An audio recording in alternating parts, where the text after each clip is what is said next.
Pandemi COVID-19 mengharuskan seluruh siswa dan guru melakukan pembelajaran jarak jauh atau secara daring. Ya, persoalan ini menggerakkan para pendidik dan sukarelawan di bidang pendidikan untuk memberikan akses bagi siswa agar tetap dapat menimba ilmu di tengah pandemi COVID-19.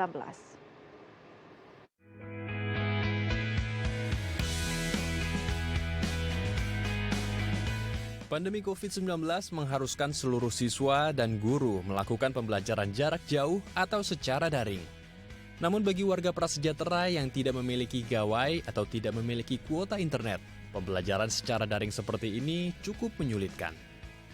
Selain tidak memiliki gawai dan kuota internet, pembelajaran jarak jauh di beberapa sekolah dinilai kurang efektif karena sebagian guru hanya memberikan tugas namun tidak membimbing siswanya saat belajar di rumah. Persoalan ini menggerakkan para pendidik dan sukarelawan di bidang pendidikan untuk tetap memberikan akses agar siswa dapat tetap menimba ilmu di tengah pandemi COVID-19. Seperti Isah, guru kelas 1 SDN Tari Kolot 1 Cibinong, Bogor, Jawa Barat, yang mengunjungi rumah siswanya untuk melakukan metode belajar secara tatap muka. Guru yang telah 29 tahun mengajar di sekolah ini berkeliling menggunakan sepeda motornya ke tempat belajar yang disediakan oleh orang tua siswa secara sukarela. Selain di Bogor, di wilayah Kecamatan Medan Sunggal, Sumatera Utara, Dewi Natadiningrat, pendiri Lembaga Sosial Hadijah Saraswati Indonesia, menghadirkan program internet gratis untuk para pelajar di Kota Medan. Di rumahnya, para pelajar bisa memanfaatkan fasilitas internet gratis ini untuk belajar secara daring setiap hari Senin hingga Jumat, mulai dari pukul 8 pagi hingga pukul 12 siang. Tak hanya menyediakan internet gratis, Dewi juga turut membantu para pelajar untuk mengerjakan tugas yang diberikan oleh guru. Diharapkan para pejuang pendidikan ini dapat menginspirasi banyak orang, terutama tenaga pengajar, untuk tetap memberikan ilmu kepada generasi penerus yang akan membangun bangsa Indonesia di masa depan. Ya, untuk membahas kiprah tenaga pengajar dan bagaimana seharusnya proses pendidikan dilakukan di tengah pandemi, kita akan membahasnya dengan Muhammad Ramli Rahim selaku Ketua Umum Ikatan Guru Indonesia. Selamat pagi Pak Ramli, apa kabar Pak?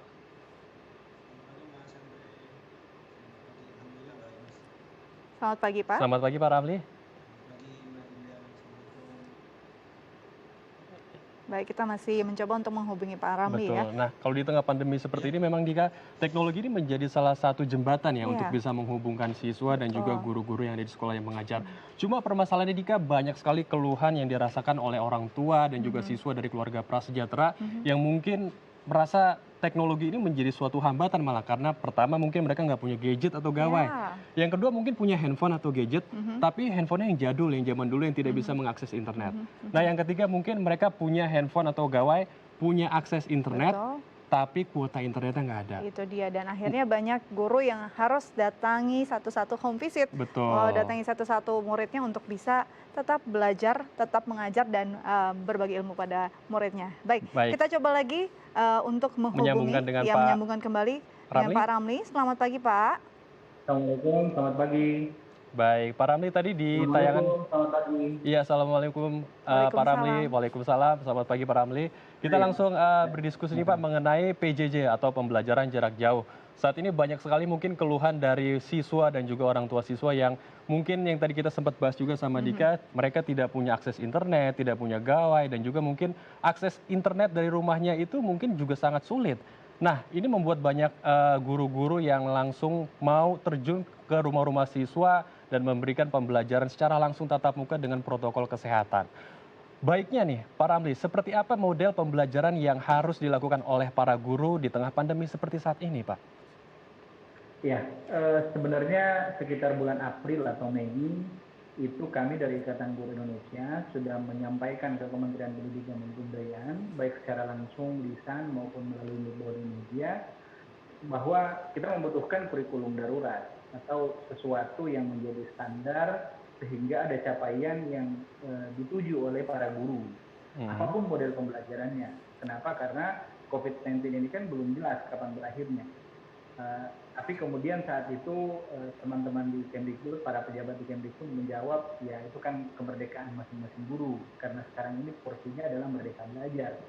Nah, kita melihat bahwa guru kita karena tidak ada standar capaian, maka guru kita melakukan berbagai hal dengan cara mereka masing-masing tanpa tujuan capaian. Kemdikbud juga menyampaikan bahwa capaian kurikulum tidak diperlukan dalam proses pandemi COVID-19. Tetapi pada akhirnya kita menimbulkan ketidakadilan terhadap masyarakat kita, masyarakat pendidikan terutama, dan anak-anak kita terutama. Kenapa tidak adil? Karena ada sekolah yang bisa boleh saja belajar di ruang kelas, ada yang tidak boleh belajar di ruang kelas, ada yang melalui virtual, ada yang melalui RRI, ada yang melalui TPRI, dan kemudian ini tidak ada standar apa-apa, sehingga yang terjadi ya ketidakadilan yang diterima oleh anak-anak kita. Ya kita bersyukur karena beberapa jam yang lalu, beberapa hari yang lalu, Kementerian Pendidikan dan Kebudayaan sudah membuat kurikulum darurat. Ya, saya melihat ada standar-standar bahwa cukup 20%, 30%, dan seterusnya yang harus dicapai oleh siswa. Ini seharusnya memang sudah dibuat standar, sehingga para guru kita itu ketika melakukan berbagai model pembelajaran jarak jauh, itu punya standar. Misalnya, kalau mereka online itu sampai di mana mereka, capaiannya sampai di mana. Kalau mereka tatap muka, itu cukup sampai di mana, supaya sama dengan yang lain. Atau mereka melakukan program guru kunjung. Ya, mereka mengunjungi siswa, baik personal maupun berkelompok. Itu juga standarnya seperti apa. Jadi ada capaian yang kemudian bisa dicapai secara sama oleh seluruh siswa, berbagai media yang dilakukan. Baik misalnya melalui tatap muka langsung di zona hijau, kemudian online yang zona merah, kemudian guru kunjung yang zonanya berbeda-beda. Nah, proses ini kemudian menjadi menjadi sebuah standar bersama, sehingga apapun model pembelajarannya, guru itu tahu sampai di mana mereka bisa mengajar. Karena ada juga yang kami lakukan, guru-guru kami itu ada yang mendatangi sekolah karena di tempat mereka tidak ada jaringan internet, mereka juga tidak punya gawai, kemudian satu-satunya solusi mereka datang ke sekolah. Nah, seperti misalnya yang jadi viral itu karena hanya sendiri di ruang kelas, siswanya satu, gurunya tetap mengajar online dan tetap mengajar yang bersangkutan. Jadi model-model seperti ini tetap kita jalankan, seperti apa bentuknya ya itulah yang terjadi. Kemudian kami dari Ikatan Guru Indonesia itu sedang mempersiapkan donasi untuk kawan-kawan guru yang melakukan program guru kunjung. Kenapa? Karena kami tahu apa yang mereka lakukan itu sesuatu yang sangat luar biasa. Kemudian mereka membutuhkan biaya untuk prosesnya karena mendatangi siswa satu persatu. Insya Allah mungkin dalam bulan ini kita akan menyalurkan ya sekitar 250 jutaan untuk guru-guru kita di berbagai tempat di seluruh Indonesia. Jumlahnya ini sangat kecil, tapi paling tidak ini bentuk kepedulian orang-orang dan disalurkan melalui Ikatan Guru. Baik. Kalau kita lihat selama ini kita terfokus pada anak, siswa, ataupun masyarakat bagaimana kesulitan untuk mendapatkan kuota atau akses daring. Nah, sebenarnya guru-guru juga mungkin mengalami hal-hal serupa. Betul. Menurut catatan dari Ikatan Guru Indonesia sendiri, apakah ada banyak guru yang mengalami kendala tertentu ataupun kendala khususnya secara finansial untuk memenuhi kuota belajar mereka secara daring? Yang pertama, survei awal Kemdikbud, ketika pertama kali pandemi dan kita harus melakukan pembelajaran jarak jauh, itu 60% lebih guru kita itu tidak memiliki kemampuan sama sekali untuk menjalankan pembelajaran jarak jauh menggunakan teknologi. Jumlahnya cukup besar. Tapi seiring waktu, teman-teman ini kemudian mulai belajar dan terus belajar bagaimana menggunakan teknologi itu, akhirnya memasuki tahun ajaran baru, jumlah itu sudah semakin menyusut. Mungkin sekarang posisinya sudah di bawah 50% yang tidak mampu menggunakan itu. Tapi mereka membuat modulasi dan sebagainya sebagai kreativitas pembelajaran. Tapi di sisi lain, memang guru-guru kita itu sangat kesulitan dengan kuota data yang harus mereka siapkan sendiri di awal pembelajaran. Jadi misalnya guru-guru ini harus membeli kuota internet, padahal honor mereka hanya 200.000 sebulan misalnya, atau 300.000 sebulan. Ini menjadi masalah tersendiri buat kawan-kawan.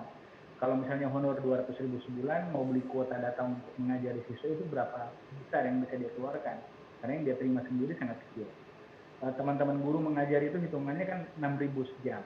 Di berbagai tempat itu hanya 6.000, 8.000, ada yang 10.000. Yang paling besar itu 20.000 per jam.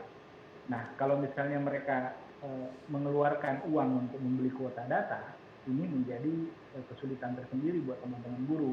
Kalau guru yang sudah pegawai negeri sipil, sudah menerima tunjangan sertifikasi, Ini tidak ada masalah, tunjangan profesi guru sudah diterima. Tapi mereka-mereka guru-guru kita yang berstatus masih honorer, apalagi honorernya di luar Jakarta dengan Surabaya misalnya, itu pendapatan mereka sangat minim. Kalau di Jakarta kita bersyukur karena guru-guru kita itu sudah upah minimum provinsi di Jakarta. Tapi kalau di luar itu mayoritas masih di sekitar Rp500.000. Kami sudah sementara ini melakukan survei, 94% guru kita itu honornya di bawah Rp2 juta. Sehingga memang kita sangat kesulitan untuk bisa berharap guru-guru kita menyediakan kuota sendiri untuk melakukan pembelajaran jarak jauh.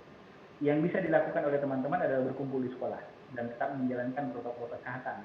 Jadi wifi-nya ada di sekolah, kemudian mereka menggunakan wifi itu bersama-sama, kemudian membuat pembelajaran dari sekolah. Itu yang bisa dilakukan, karena kalau membeli kuota data sendiri mereka tidak mampu untuk melakukan. Baik, jadi memang banyak cara ya.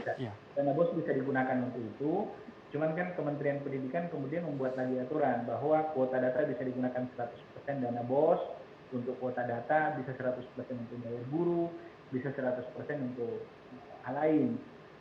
Nah ini menjadi polemik di bawah. Kenapa? Karena guru-guru honorer itu kan sekarang di sekolah-sekolah sudah mayoritas. Jadi bukan lagi minoritas seperti dulu. Ya. Jadi ada sekolah yang hanya satu guru PNS-nya, yang lainnya honorer. Itu pun kepala sekolah. Berarti seluruh gurunya adalah guru honorer. Karena kepala sekolah mayoritas tidak lagi mengajar. Nah ini menjadi masalah tersendiri buat guru-guru kita. Karena guru menuntut mereka mendapat pembayaran yang cukup karena BOS bisa digunakan 100% untuk mereka. Tetapi siswa pun menuntut lebih. Kenapa? Karena Kementerian juga umumkan bahwa kuota data bisa buat siswa dan 100% bisa digunakan untuk siswa. Ini menjadi dilema buat para kepala sekolah kita. Baik, jadi kebijakan dari pemerintah juga harus sesuai ya dengan pihak sekolah dan juga warga yang harus. Baik, terima kasih Pak Ramli untuk informasinya dan waktunya. Tetap jaga kesehatan Pak Ramli dan selamat kembali beraktivitas Pak Ramli. Baik pemirsa, usai jeda kita akan berbincang tentang bagaimana membangun generasi unggul di pedesaan. Tetap bersama kami di Halo Indonesia.